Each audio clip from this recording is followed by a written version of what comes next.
এক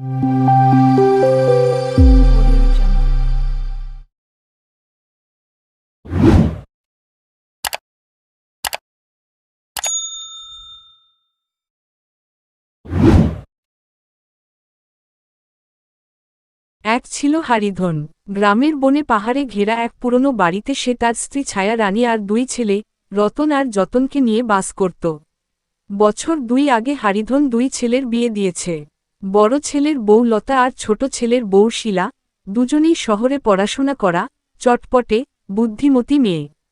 কিন্তু ঘরে একটাই সমস্যা, ছায়া রানী, মানে শাশুড়ি মা, একেবারে দজ্জাল স্বভাবের। ছায়া রানীর মুখে সব সময় একরাশ অভিযোগ। ওর চোখে লতা শিলা কোনো কাজেই ঠিক করে না। ভোরে ঘুম থেকে উঠেও যদি বউরা উঠানে কাজ করে, তাও অভিযোগ, এত দেরিতে ওঠো কেন? যদি আগেই নাস্তা বানিয়ে রাখে, বলে সকালের খাবারে এই রকম হাড়ি ঠেকানো রান্না খাওয়া যায়? যা কিছু করো, দোষ হবেই। লতা চুপচাপ সব সহ্য করত, আর শিলা মাঝে মাঝে চোখ পাকিয়ে তাকিয়ে থাকত, মুখে কিছু না বললেও ভেতরে ভেতরে রাগে গোড়গোড় করত। একদিন সকালে লতা ডাল চড়িয়ে রান্না করছিল, এমন সময় ছায়া রানী এসে বললেন, এই যে, এতটা হলুদ দিলে কি রোগ সারে, না খাবারের রং উজ্জ্বল হয়? লতা কিছু বলল না। শিলা পাশে দাঁড়িয়ে বলল, মা, হলুদের উপকারিতা আছে। আপনি? ছায়া রানী হাত তুলে থামিয়ে দিলেন, আমাকে শেখাতে এসেছ?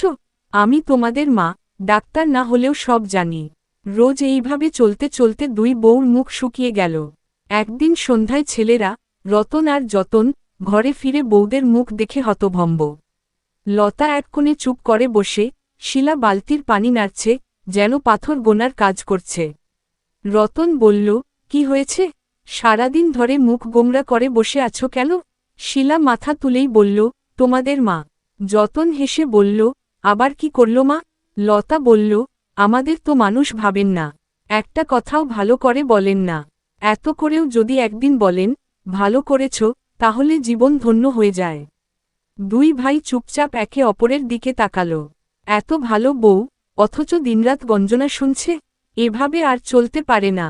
তারা ঠিক করল, মাকে একটা শিক্ষা দিতে হবে, তবে সম্মানের সঙ্গে, যেন মা নিজেই নিজের ভুল বুঝতে পারেন। পরের দিন গ্রামের নাটকের দলের সঙ্গে যোগাযোগ করা হল। বসন্ত মাস্টার, যিনি পঞ্চায়েতের সবচেয়ে রঙিন চরিত্র, তিনি রাজি হলেন অভিনয় করতে। পরিকল্পনা হল এক ব্যতিক্রমী নাটকের, শাশুড়ি রূপে রাক্ষসী। 3 দিন পরে গ্রামের মেলায় ঘোষণা হল, আজ সন্ধ্যায় বিশেষ নাটক শাশুড়ি রূপে রাক্ষসী। ছায়া রানী মেলায় গিয়ে দেখলেন সবাই ভীষণ আগ্রহে অপেক্ষা করছে। উনি নিজেও আগ্রহী হয়ে মঞ্চের সামনের সারিতে বসে পড়লেন। নাটক শুরু হল। এক বাড়ির গল্প, যেখানে শাশুড়ি সারাক্ষণ বউদের বকা দেয়, কুটো খোঁজে, কখনো প্রশংসা করে না। শাশুড়ি চরিত্রে বসন্ত মাস্টার এমনভাবে ছায়া রানীর নকল করছিলেন, যে পুরো সর্ষকাসন হেসে কুটি কুটি। তুই পেঁয়াজ কাটলি কিভাবে? এভাবে পেঁয়াজ কাটে কেউ? তুই পায়ে পায়ে হাসিস কেন? জমিদারের বউ নাকি? এই যে, হাড়ি ঘষছিস, নাকি ছন্দে গান গাচ্ছিস? ছায়া রানী প্রথমে হেসে উঠলেন, কিন্তু ধীরে ধীরে তার মুখ গম্ভীর হয়ে গেল। নাটকের বউ চরিত্র দুটি হঠাৎ গেয়ে উঠল। ভালোবাসি বললে না মুখে কখনো, তবু খোঁজ রাখি, আগলে রাখি যতনা।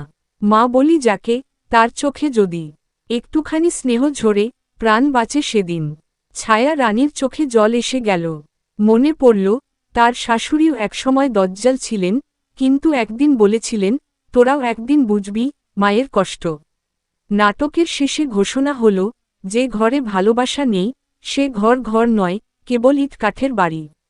সেদিন রাতে ছায়া রানী বাড়ি ফিরে কিছু বলেননি।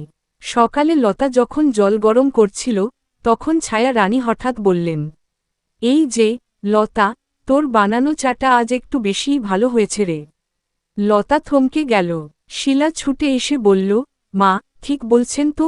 ছায়া রানী হালকা হেসে বললেন, হ্যাঁ রে, আমি সবসময় করা কথা বলি, তবে মনে মনে ভাবি, কি ভাগ্যবান আমি, এমন দুই বউ পেয়েছি। বউরা চোখে জল নিয়ে বলল, আমরা ভাগ্যবান, এমন মা পেয়ে। এরপর থেকে ছায়া রানী আর আগের মতো দজ্জাল রইলেন না। এখন বকা দিলে শেষে একটা হাসিও দেন। আর মাঝে মাঝে নিজেই বলেন, তোমরা না থাকলে আমি সত্যিই একা পড়ে যেতাম।